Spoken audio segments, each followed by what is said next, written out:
Last Flag Flying was released in 2017. This is directed by Richard Linklater, written by Richard Linklater and Darryl Ponicsan, and we have a cast including Steve Carell, Bryan Cranston, and Laurence Fishburne.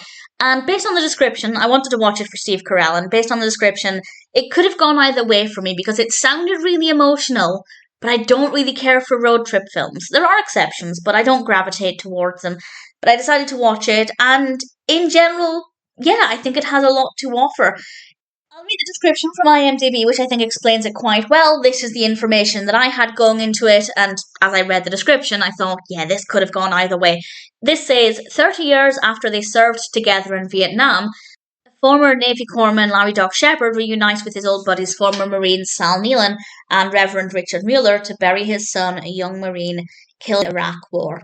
Absolutely sounds devastating and heartbreaking, and it kind of is. It definitely is. There are scenes that are very challenging to watch, and I have no connection to any of the words in that description. I don't know anybody who's ever fought at all. I don't know anybody. I'm assuming people, ancestors way back.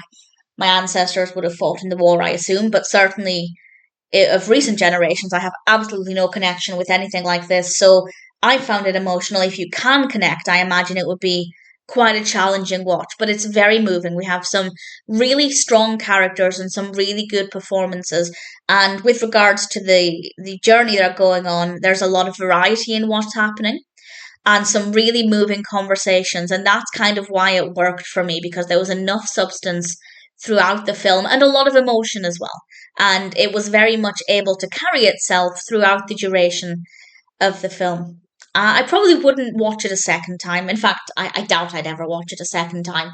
But for me, as a one-time watch, it was better than expected based on personal preferences. I didn't expect it to be a bad film for any reason other than I wasn't sure if it would work well for me, and it did. So if, like me, you're kind of on the fence, I'd say maybe give it a go. Be prepared to get a little emotional, but certainly it is a very moving film with some strong characters. The only criticism is that it can be quite slow at times. There are times when it is a little slower than I would have liked, but it was never tremendously bad.